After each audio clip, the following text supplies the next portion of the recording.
Ito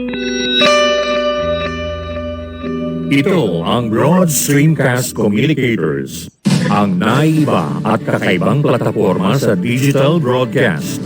Mula Luzon, Visayas, Mindanao hanggang sa iba't ibang dako ng mundo.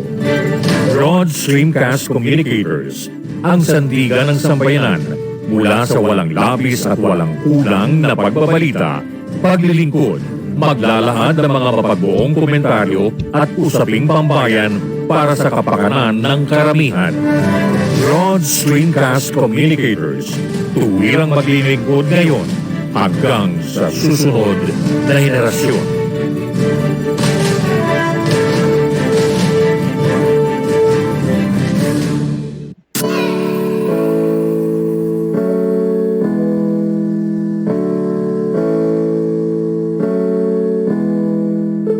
Buhay Online, Chikahan at kaalamang pangkabuhayan.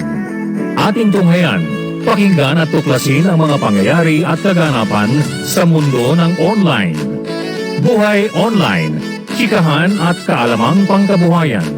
Alamin ang pinaka-latest trends mula sa trabaho at kung hanggang saan na ang narating ng teknolohiyang ito. At ngayon, narito na ang ating host, ang ating Techiemommy, si Jaye C. Bautista.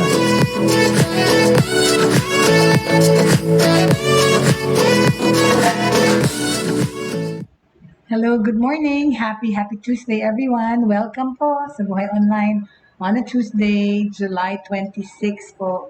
Of course, 11 o'clock to 12 o'clock, Monday to Friday. Tuesday po. Today, before I start my episode today, I'd like to, happy birthday greetings are in order. Happy birthday kay Lutgarda, si Ate Lot. Maybe anong last name ni Ate Lot? Lutgarda, what's her name, full name? Huh? Si Ate Lot? Lutgarda. What's her last name?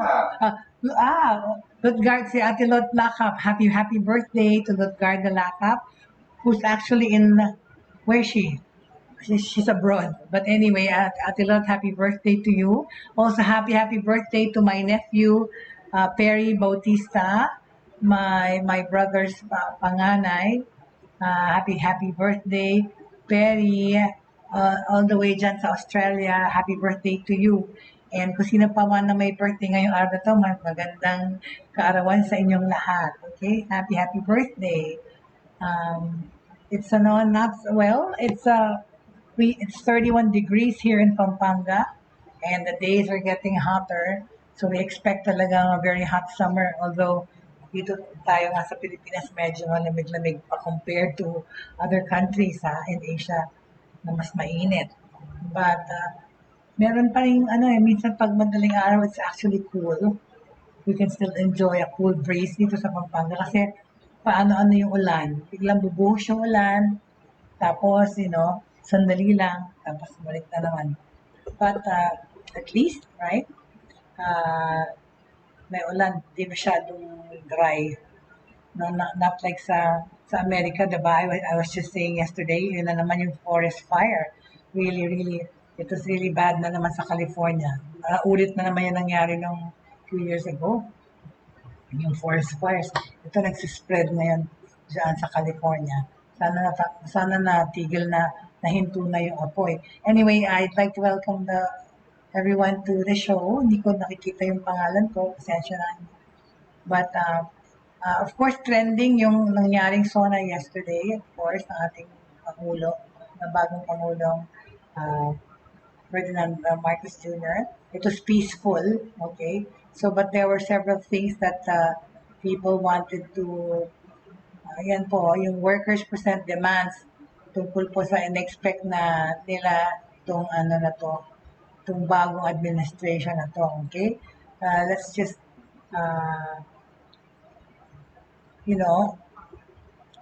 organized labor yesterday presented demands. Ito po yung sa SONA, na salamat sa Diyos ay peaceful po, walang gulo naman kahapon.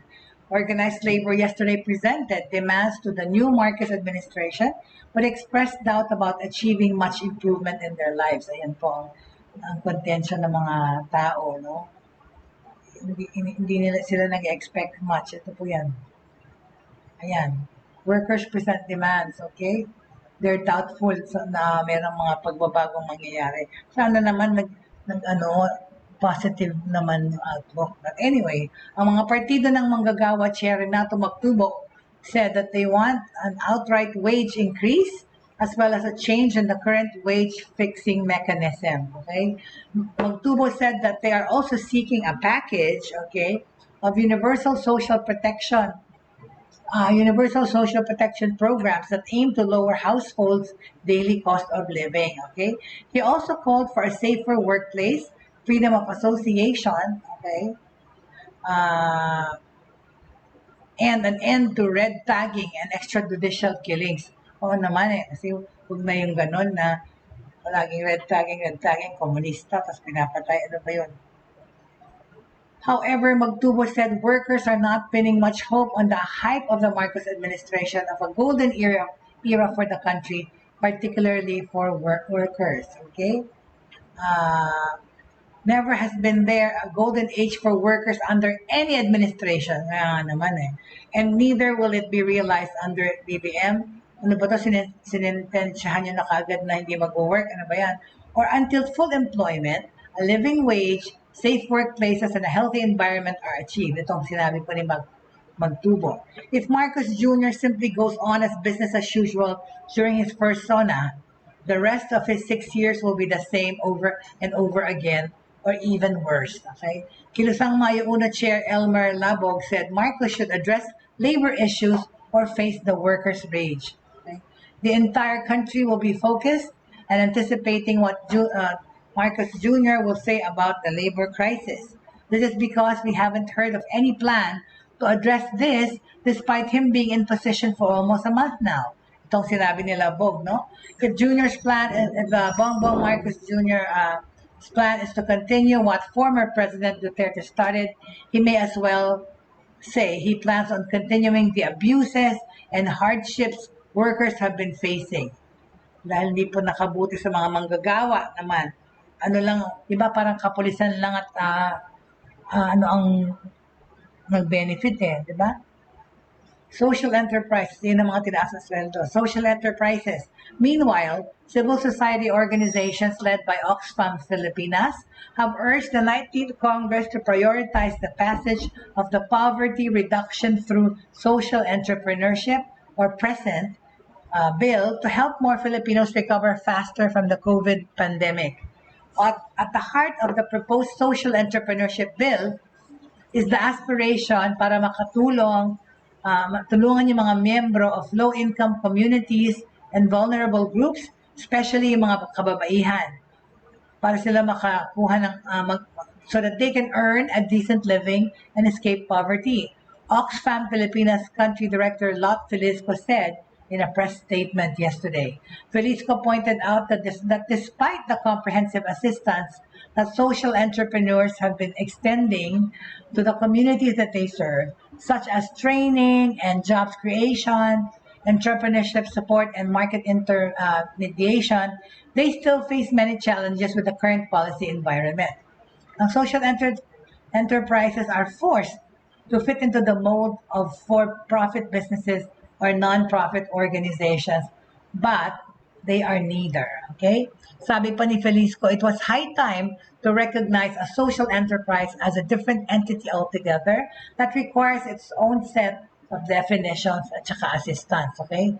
Especially dun sa mga rural saka mga malalayong lugar. These social enterprises are filling the gap that the market and the government do not have the capacity or the expertise to fill. Marilisa Dacanay, convener of the Present Coalition and president of the Institute for Social Entrepreneurship in Asia, said that the proposed measure also claims to promote social entrepreneurship as a strategy for poverty reduction. Parang tulong po ito sa maiahon sa kahirapan ng mga tao. The bill, kung ito po ay maipass, will enable the creation and strengthening of social enterprises and transformational partners of the poor and marginalized. Ito pong sinabi ni Dacanay.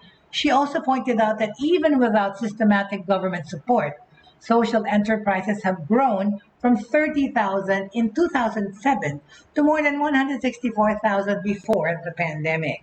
Okay? Okay?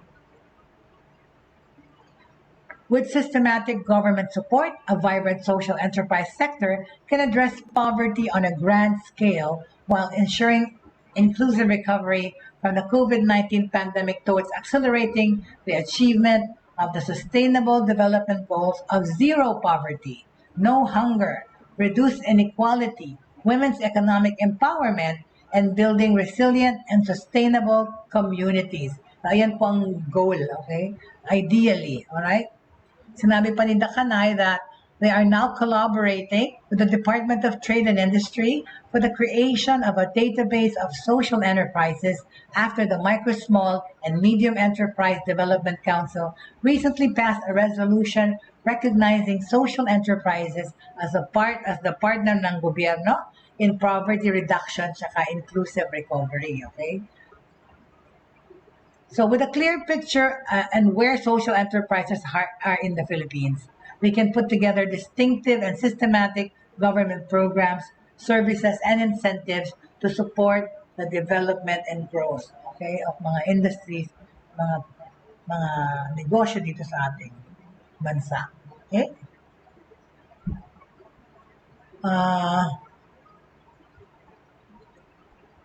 Yeah, as far as COVID is concerned, meron ba akong ang balita kung ano ngayon? Wait.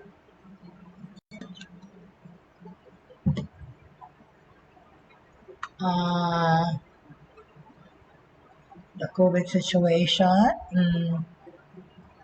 Mamayang konti. Okay?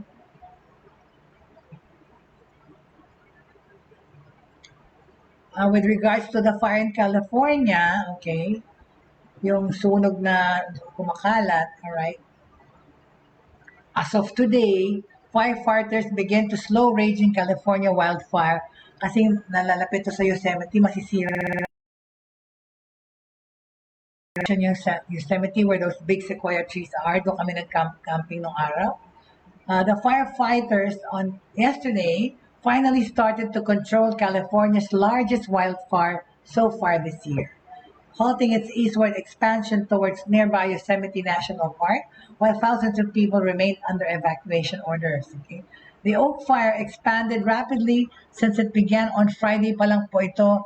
Hanggang ngayon, Tuesday, hindi pa tapos yung fire kasi talaga nang nag-spread na siya across California, overwhelming the initial deployment of firefighters as extremely hot and dry weather fueled its galloping pace through dry forest and underbrush. Kasi nga, malutong na yung mga dahon kasi nga summer. Ang dali-dali silang masunog. Kaya madali rin kumalat yung sunog. Several officials with the California Department of Forestry and Fire Protection said the fire initially behaved unlike any other they had seen, with bursting embers sparking smaller fires up to 2 miles ganong kalayo kumakalat in front of the main conflagration. But firefighters have not seen more of that so-called spotting. Cal Fire spokesperson Natasha Fouts said on Monday from the Incident Command Center in Merced, about 130 miles inland from San Francisco.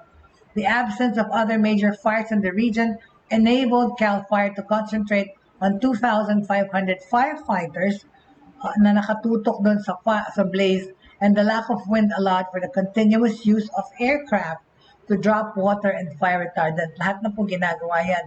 Land and air para i-contain tong fire na ito.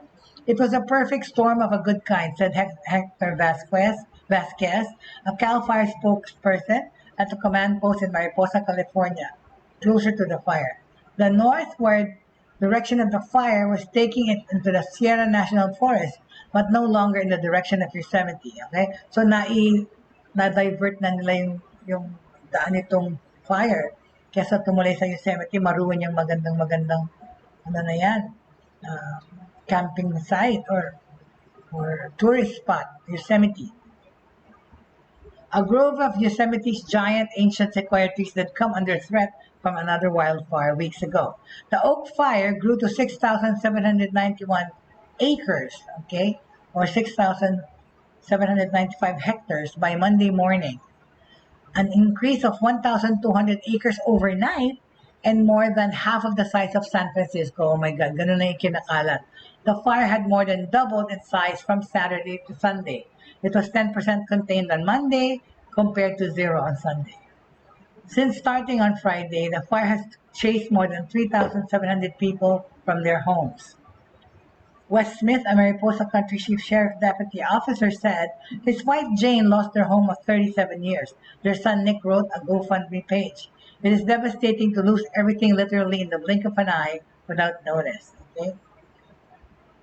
Well, I can relate to that. Ito, forest fire. Kami nung nabaha kami ng Ondoy, diba? We lost everything. Pero sabi nga ng lahat, no? Those are only material things because we still have our lives. We still have our smarts. Moving on from that, nakapagtrabaho pa, you know, we rebuilt our lives. Okay? Okay, so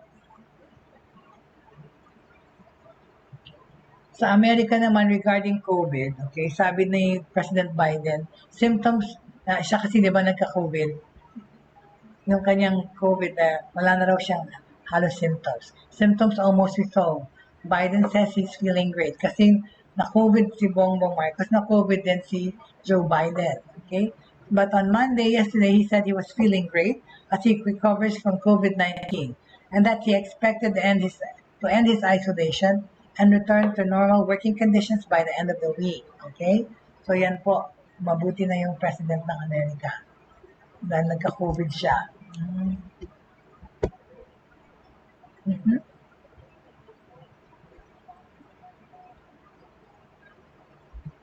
Okay. Mabalik naman tayo because we were talking about Biden and presidents going back to our president here in the Philippines. Ferdinand Marcos Jr., meron po siyang sinabing sana, you know, that we care to share because it involves, you know, other countries and, you know, news about other people in other countries. The Philippines won't give up even a square inch of territory. This is ito pinapangako ng Pangulo regarding sa mga, I will not, sabi niya, I will not preside over any process that will abandon even a square inch of territory of the Republic of the Philippines to any foreign power. Wow. Those were the words President Marcos Jr. used to rouse Filipino legislators and other government leaders to their feet at the Batasang Pambansa on Monday during his first State of the Nation address. With respect to our place in the community of nations, the Philippines shall continue to be a friend to all and an enemy to none. Sana naman, right? So sinabi ng ating Pangulong Bongbong Marcos Jr. The Philippines has always been, the Philippines has always been open and welcoming to all foreign friends and visitors. Okay, that is our worldview and that is our culture. But let me clear, we are very jealous of all that is Filipino. Okay? As the recognized architect of the country's foreign policy, the president said, the Philippines will be a good neighbor, always looking for ways to collaborate and cooperate with the end goal of mutually beneficial outcomes. If we agree, we will cooperate and we will work together. If we differ, let us talk some more until we develop consensus. After all, that is the Filipino way. But we will not waver. We will stand firm in our independent foreign policies with national interest as our primordial guide. Marcos said strong bonds and collaboration were needed among nations, especially in times of crisis, and the partnership and alliances will provide the stability that all nations need in the new global economy. Sinabi pa ng bagong Pangulo that he was grateful for the messages of support and offers of help that we have received from many of our friends in the international community. Such strong relationships can only be beneficial to all involved. Okay? So when he was talking, he didn't mention any country in his address, but his first foreign policy pronouncement after being elected president was that he would affirm the ruling of the Permanent Court of Arbitration on the country's maritime dispute with China. Okay? We have a very important ruling in our favor, and we will use it to continue. To assert our territorial rights. It is not a claim; it is already our territorial right. Ito naman, atin naman talaga yon. But he has since met with two Chinese officials, sabi si President Marcos, Vice President Wang Qishan and Chinese Foreign Minister Wang Yi, and has accepted the invitation of Chinese President Xi Jinping to visit China.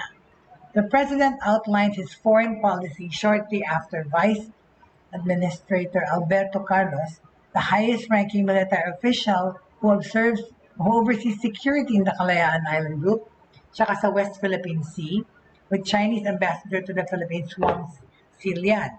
Carlos was invited to Huang's residence on July 21 as an alumnus of the People's Liberation Army Command College in Nanjing, China, where he took up the 7th Senior Naval Command course at Naval Command College. Okay. So itong si Vice Administrator Alberto Carlos ang nag-oversee ng mga panatag shows. He's also a graduate of the U.S. Naval Academy in Annapolis, Maryland in 1989.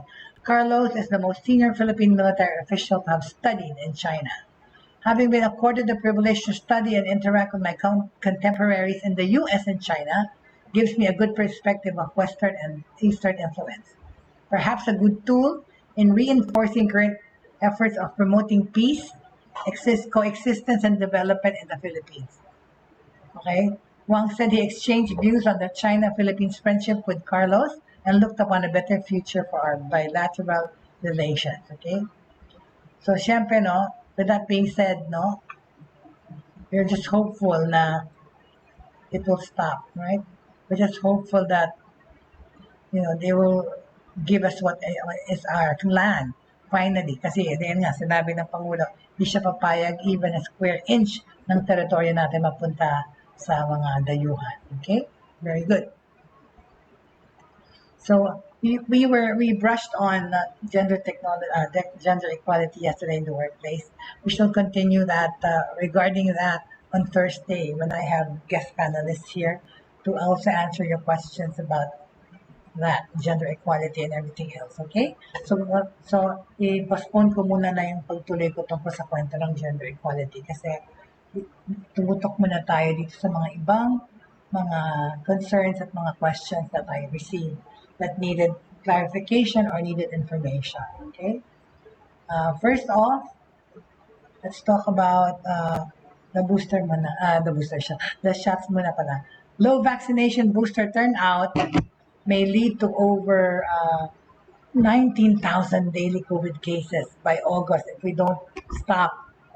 Look, and listen, Low vaccination booster turnout may lead to over 19,000 daily COVID cases by August.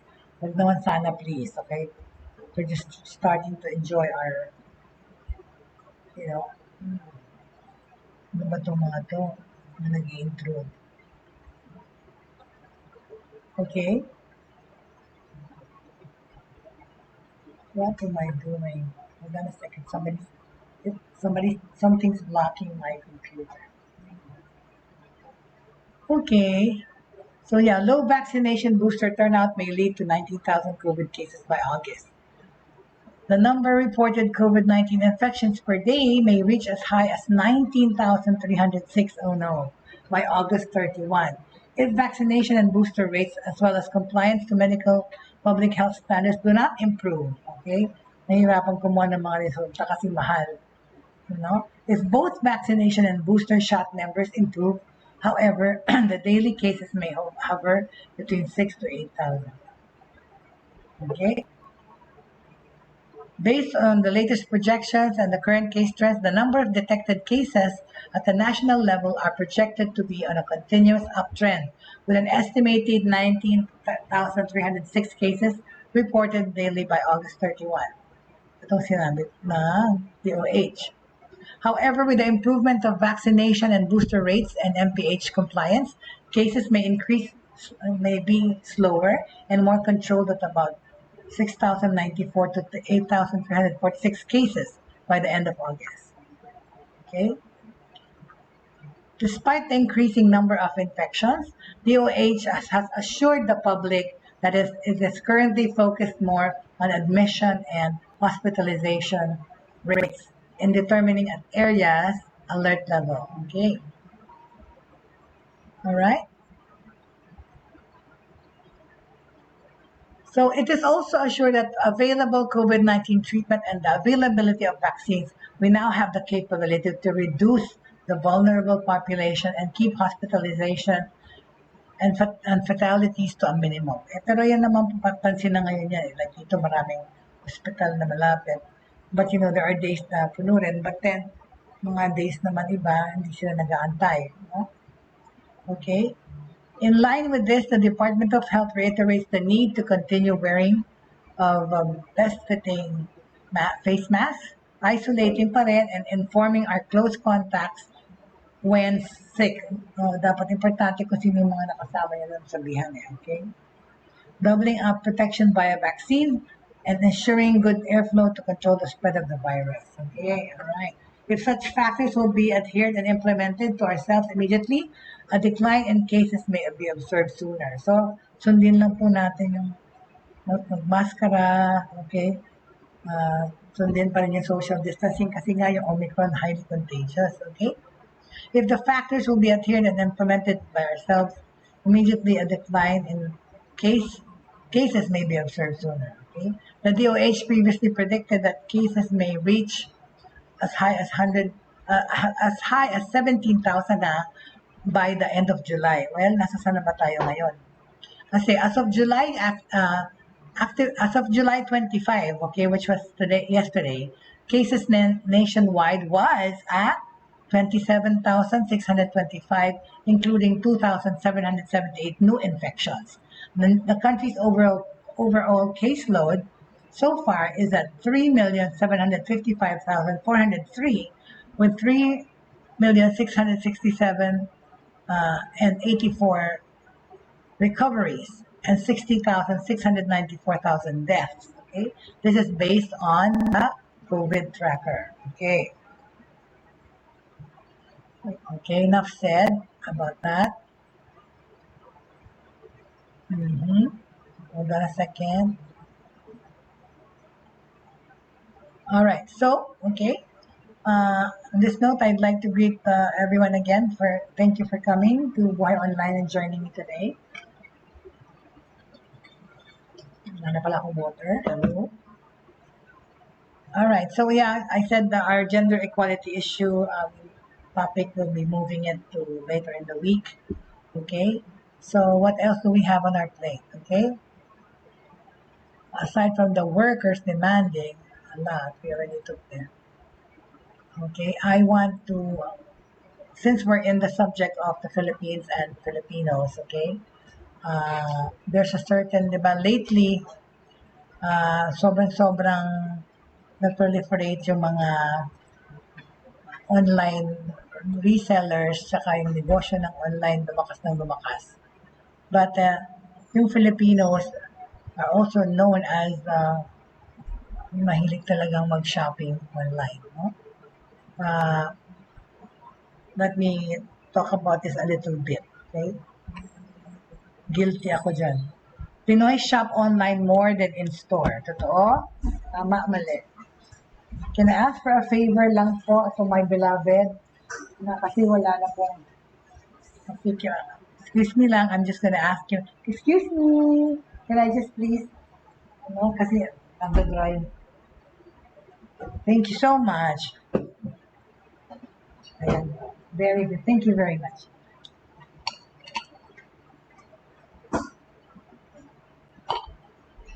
As I was saying, Pinoy shop online more than in-store study.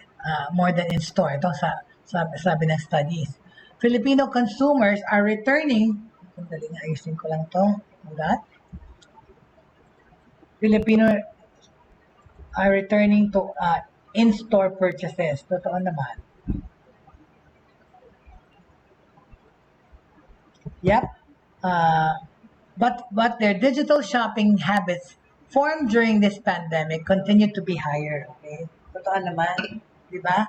Ngayon talaga, kunyari nasa condo ka or sa apartment situation, makikita mo araw-araw ilang riders ang nagde-deliver. JT Express, Ninja Van, lahat-lahat na lagi may on na order ng mga kapitbahay. At pati us included, okay? So Filipino consumers are returning to physical stores, but their digital shopping habits still remain and continue to be higher than in-store purchases. Totoo naman talaga. Ako nga, naghahanap na lang palagi, pati damit, pati lahat. In-order yung kapatid kong si Julius. Lahat in-order, pagkain, damit, gamit, online. No? The latest seasonal holiday study by Meta revealed that 67% of year-end 2021 shoppers surveyed said their purchases were made in-store, but higher 79% also did online purchases. So, 67% nag-shopping na sa totoong tindahan, pero mas malaki yung percentage na 79% na namimili pa rin online, diba? The Meta study by YouGov surveyed nearly 2,000 people aged 18 pataas in the Philippines in December 2021 to determine their year-end shopping attitudes and behaviors during mega sales or shopping holiday promos that normally occur in the month of December. Okay, the online study covers 12 APAC markets with 18,189 respondents. Okay, so yan. Nakikita nyo yan, right? The study further said that for Gen X, yung mga Gen X, okay, 7 out of 10 shoppers surveyed have discovered and shopped on social platforms and have said they will spend more the same as last year. Okay, yan pong sinabi. Sabi pa ng studies na ito that for Gen X and baby boomers like myself, mobile as a discovery channel increased by 13.76%. Mobile at saka discovery channel increased by 13 points. The study outlined 5 New Year and mega sale days, consumer shopping trends to help businesses maximize every sales moment. Okay? First consumer shopping trend is that mega sale days drive new product discovery and consideration. 94% of the year-end shoppers surveyed are 94% of the year-end shoppers surveyed are likely to try a new brand, particularly in the following categories. Food, 55%. Yung sa food naman mas madaling investan yun ng hit or miss kasi hindi naman libo-libo yung binabayad dyan. Okay? Apparel and fashion, 38%. And electronics, 36%. 76% all year-end shoppers enjoy discovering relevant items they were not actively looking for. Okay? So itong study na ito tungkol sa mga online buying, okay? The study also revealed, okay, that consumer shopping behavior shift across different mega sale days. In the Philippines, mega sale days span across the calendar year. Among year-end shoppers surveyed, 90% bought something during mega sale. Sales dates were in 2021, 12/12 and 11/11. These are the more popular mega sale days with 24% and 44% of the year-end shoppers surveyed participating respectively. So, yun po yun. So, also yung mga Generation Z tsaka mga millennials, they're shopping more on social platforms. So, truth be told, yung anak ko, hindi na yan bibili sa labas, talaga lahat virtual. Almost 7 out of 10 of these surveyed have discovered na and shopped on nag-shopping na sila sa mga social platforms. 76%, which tends to be in Generation Z tsaka millennials. See, mas nagsha-shopping talaga sa online yung mga bata. 92% of social shoppers made a spontaneous discovery while shopping online and are 1.3 times more likely to purchase on mobile compared to a non-social shopper. Among social shoppers kasi, 80% have purchased a product they discovered by a personalized ad. In addition, 76% of mga social shoppers surveyed are most likely to trust a brand who partners with a trustworthy creator and influencer. Okay?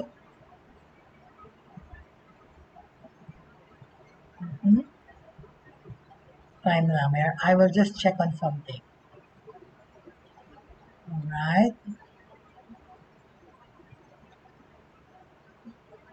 Okay. So I just move myself. Alright, let's go back to what we were talking about. Yun nga. Overall, 7 out of 10 shoppers have discovered and shopped on social platforms and have said they will spend more or the same as last year. Okay. All right. So now, hold on a second. I'm just going to take a breather to gather my text and messages natin na forward. Nakakakain ng throat.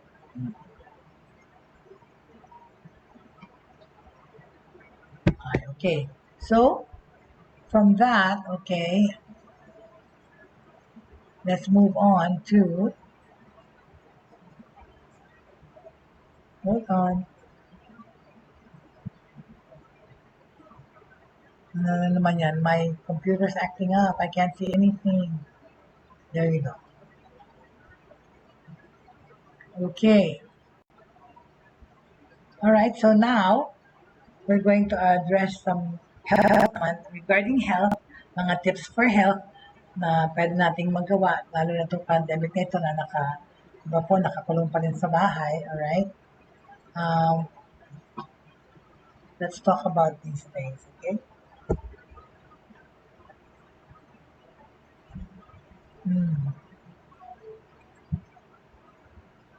Wait a minute, what happened? Alright, so there's a text here, alright? Tungkol po sa gender discrimination that we're gonna discuss sa Thursday na po ipapatuloy yun because it needs an entire episode or even more to discuss, okay? The gender discrimination in the workplace or wherever it is, we will discuss it, okay? Later this week, alright? Okay, so regarding education naman po, no? Sinabi po doon sa SONA, one of the things po is yung medium of instruction sa medium of instruction sa Pilipinas, right? Marcos ideal education system, English-speaking students good at science and math. Ayan ang sinabi ng ating Pangulo. Ayan. Marcos reveals ideal education system. Gusto niya manatili ang English as a medium of instruction. In his first State of the Nation address, President Ferdinand Marcos Jr. described his plans for improving the education system. Okay, it revolved around reconsidering the use of English as the medium of instruction in schools and enhancing students' performance in science, technology, engineering, and mathematics. Okay. Foreign employers have also favored Filipino employees because of our command of the English language. This is an advantage that we must continue to enjoy. Okay? All right?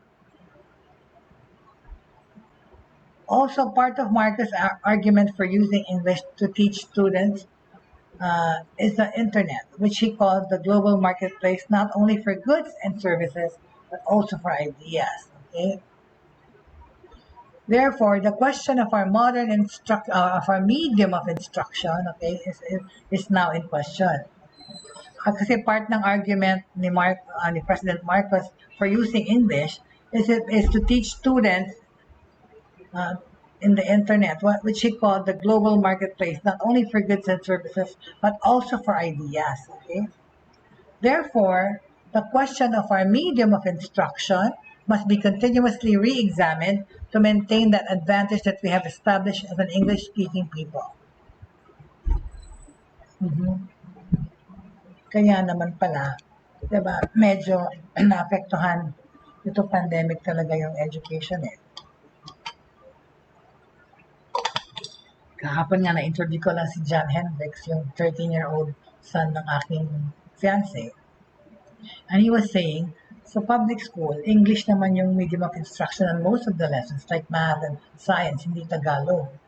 Okay? So therefore, the question of our medium of instruction must be continuously re-examined to maintain that advantage that we have established as an English-speaking people. Ayan po ang sinabi ni Pangulong Marcos.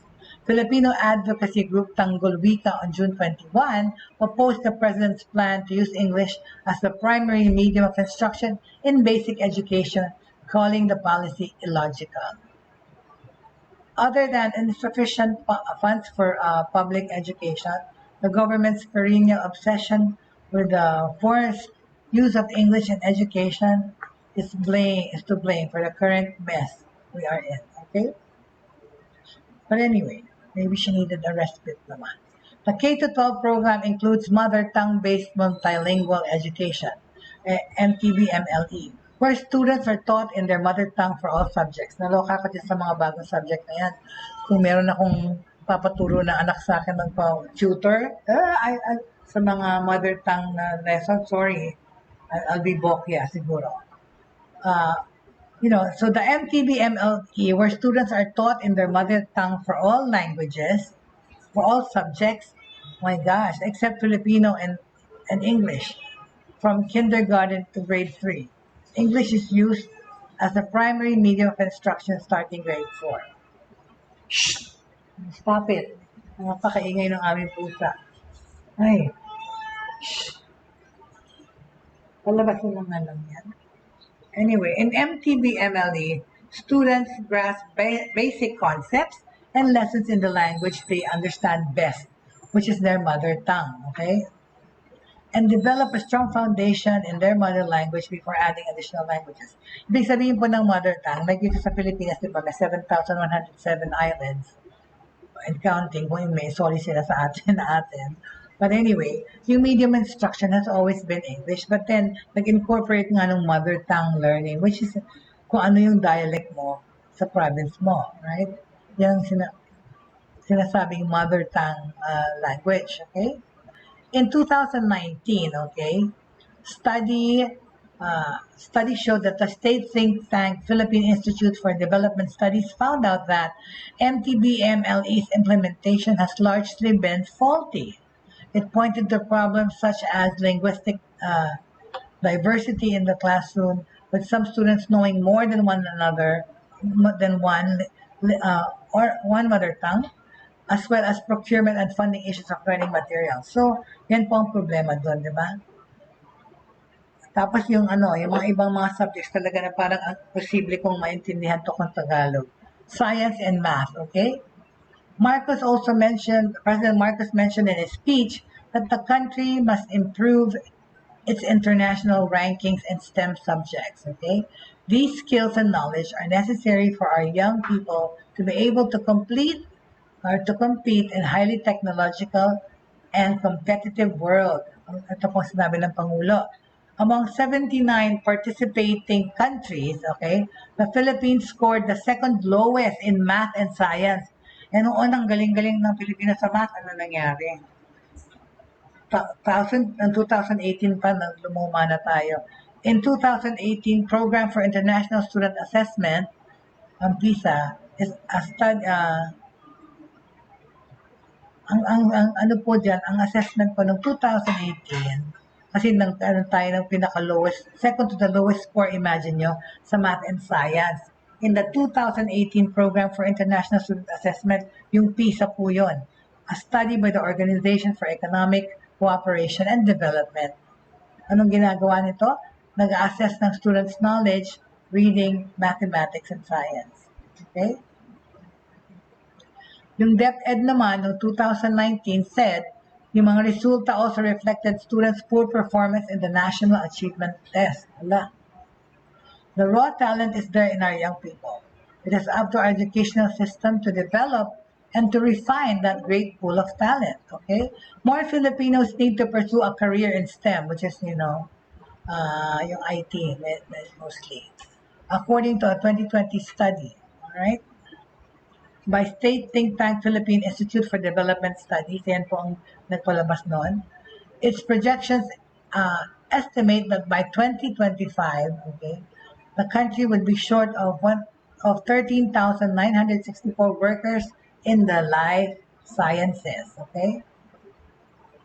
So, mangangailangan sila ngayon ng mga science major, okay, to work. Okay? Its projections estimated by 2025, okay? Mas gumawa na siya ng, okay? The fact that the total S&T workforce constitutes only a small portion of the country's workforce underscores the need for government support of major, okay, of S&T disciplines, okay? So, yan po yung tungkol sa education, pati whatever, paano po yung mga materials, no? Di ba po, parang pinag-uusapan pa rin na parang gustong tanggalin yung K-12. Well, that needs really careful deliberation. After walang nag-oppose nung ginagawa yung K-12 on the issue na yan, tapos ngayon wala na, hindi nyo na matanong. But anyway, yun po ang gustong move ng Vice President, kung pwedeng, they're looking into the K-12. And at the same time, Marcos said that horror stories in the poor quality of educational materials must also end. Yan po. Yan po ang nangyari noong 2021 na nag-lockdown tapos kulang naman yung mga module. Para sa mga hindi nag-online studies. Once again, okay, just like the inaugural speech, he sidestepped concerns that his administration would revise the curriculum for history classes to erase the human rights violations abetted by his father's dictatorial rule. Okay? Hindi mo naman pwede totally linisin lahat yun 20 years na iba ng daddy mong imprint. Hindi naman all bad yun. Okay? Once again, I am not talking about history or what is being taught. I'm talking about materials that are necessary for effective teaching in this day and age. Marcus also mentioned that having lengthy discussions on the continuation and viability of the K-12 system. Ayun, napag-usapan din pala yun kasi yung ang move na ginagawa ni Vice President Sara Duterte. So ito in-acknowledge na ng Pangulo na he's heard about it, okay? Marcos also mentioned having lengthy discussions on the continuation viability of the K-12 school system. Palagi raw naman to nag-argue. We are giving this a careful review and all necessary inputs and points of view are now being considered. Okay? On the other hand naman po, the Alliance of Concerned Teachers, yung ACT po, the Alliance of Concerned Teachers Philippines urged Marcos earlier to include the overhauling of the K-12 curriculum. As part of this education agenda, this is as part of his education agenda. Okay? Meanwhile, yung Teachers Dignity Coalition naman, okay, another group of teachers called to review the existing K-12 program. Okay, so with that being said, yun po ang take dyan tungkol sa,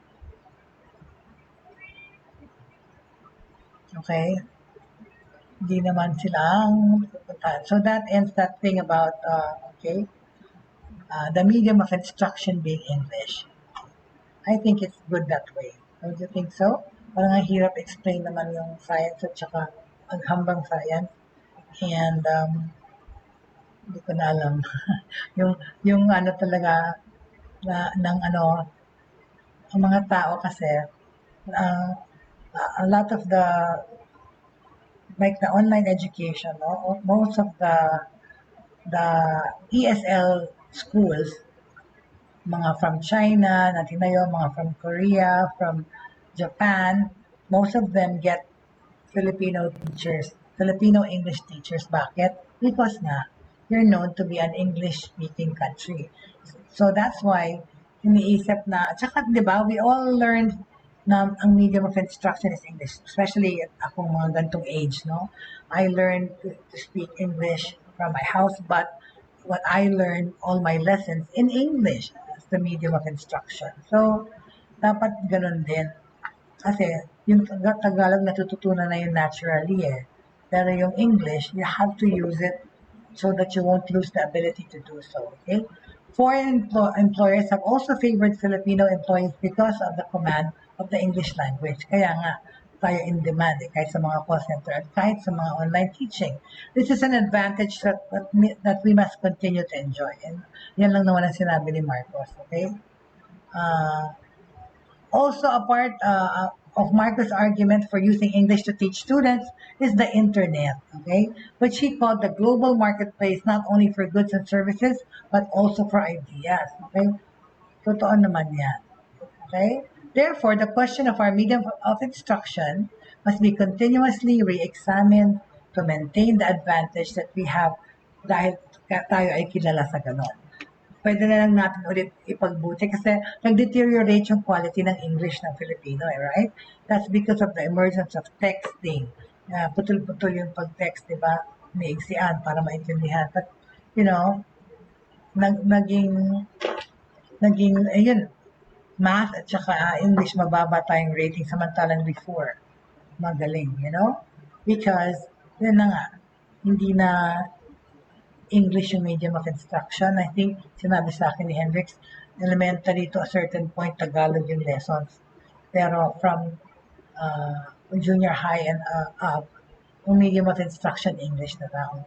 So, so on that note, okay, we move on to the next subject. We're on Filipino technology, all right? This is what I want to tackle before we end this show. Kasi we have to be proud to be Pinoy and proud to be being acknowledged, no? Where is my...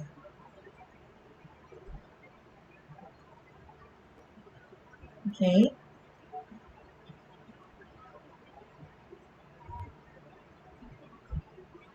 Ito yung mga Filipino inventions, okay, that I would like to talk about. Well, now what's happening to my computer? Saan na yun? Here. Okay. There you go. Let's talk about Filipino ingenuity, di ba? We're talking about Filipino galing sa English. Magaling din tayo mag-invento. Ang mga IT dito magaling din. Hello, what happened? Where's my gadgets? Hold on, I'll just get it back.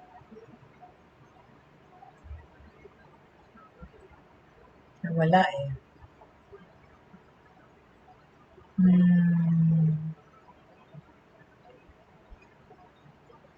What is it? What did I call it even? Hold on, please. Bear with me. There it is. Okay. So we're talking about Filipino ingenuity, alright? Yung mga, meron yata mga na-invento ang mga Pinoy na making a difference. But anyway, let's talk about current Filipino inventions. Ito na po. Ayan. Alright, can you see it? Do you see it? Ayan. Okay, let's talk about Filipino ingenuity, alright? Locally developed techs boon to Philippines' economic development, sabi ng DOST. The Filipino invention, okay, can far supersede technologies from foreign counterparts. O mayabang tayong sabihin yan, no?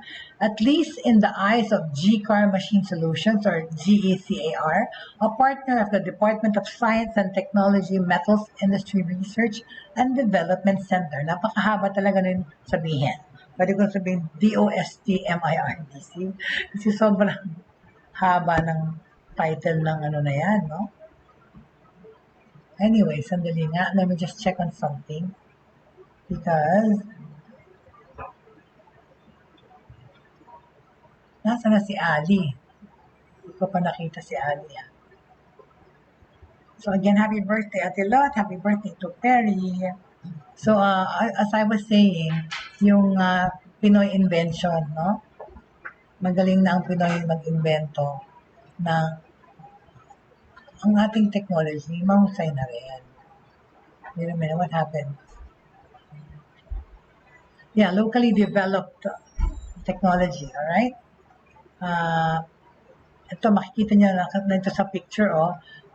Water immersion retort, vacuum fryer machine, wow, freeze dryer machine, tsaka spray dryer machine. Based in Quezon City, G-Car, machine fabricator, recently in its partnership with DOST MIRDC by signing a technology licensing agreement or a TLA. Okay. GCAR has been commercializing DOST MIRDC developed technologies since 2019. Both parties have agreed to renew their partnership in July 2022, which is now. For the next 3 years, GCAR will have the license to manufacture and sell DOST MIRDC technologies. The DOST MIRDC believes that adoption and wide commercialization of homegrown technologies are effective strategies para ang mag-develop ang economy at makatulong. Pag pinatronize po natin ang homegrown technologies, it will create jobs and opportunities, lower the cost of procurement, and allow inventors, engineers, and fabricators to nurture their skills in producing world-class machinery. Okay? Under the TLA, GCA remains an accredited fabricator of the freeze-drying machine. Ayan po, makikita niyo sa picture. Freeze-drying machine, sila may patent niyan, no? At ownership ng... Okay, ayan po, ang accredited fabricator, ang TLA GCAR, ng freeze-drying machine, the modular water retort, the spray dryer, and vacuum fryer, which are food processing equipment designed and developed by the DOST MIRDC.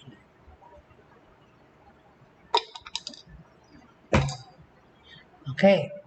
It is fulfilling. Ito yan, mga Philippine-made itong mga nakikita nyo sa litrato. Yan po, yung water immersion retort, vacuum fryer, freezer dryer machine, tsaka spray dry machine. Gawa po ng Pinoy. Okay? It is fulfilling to have partners such as GCAR Machine Solutions who consistently support Filipino-developed technologies. We are optimistic that we will export our technology soon so that the world will know how talented and competitive naman ang mga Pinoy, okay? Meanwhile, George Tilao, General Manager of GCAR, okay, stated that their company's objective is to be the leading provider of machine solutions for various manufacturing lines sa Pilipinas. He added that they are confident that the technologies created by local technology developers such as the DOST MIRDC are at par or ka-level na po ng sa mga imported counterparts, ba? Talaga, yung air fryer na local, dapat pala doon bumili tayo, no? Meron na akong air fryer, regalo po yun ng anak ko eh. Hindi naman siya local. But yun na nga, patronize our own. Dapat kasi di ba may na-market na yan na gina-advertise. Hindi naman natin nakikita. O ilagay na rin nila sa Shopee at Lazada. He added that they are confident that technologies created by local technology developers are at par with its imported counterparts. Okay? We assure the DOST MIRDC and the public that the company, the GCAR company, will continue to support Filipino-developed technologies according to DOST. Okay? So yan po, government agencies such as the DOST MIRDC is committed to embarking on research and development to offer technologies that will address the business needs of the medium to small and medium-sized enterprises. The openness of such firms like GCAR to adopt and commercialize homegrown technologies will help propel the country toward a more stable economy. Makakatulong po talaga. So, patronize natin ang ating sariling na mga produkto at na-develop. Ano ba ito? Nasa mukha ko pala itong sinagsasalita ako. Ano nangyari dyan? Anyway. Okay? So, on that note, I'd like to end today's episode po. Maraming salamat for joining me. Magbabalik po tayo bukas, same time, 11 o'clock. At the end of the day, there's 3 things that should remain in our lives. That is faith, hope, and love. Magandang tanghali po at magkita-kita po tayo ulit bukas. Have a good day and have a good lunch. Ano nangyari?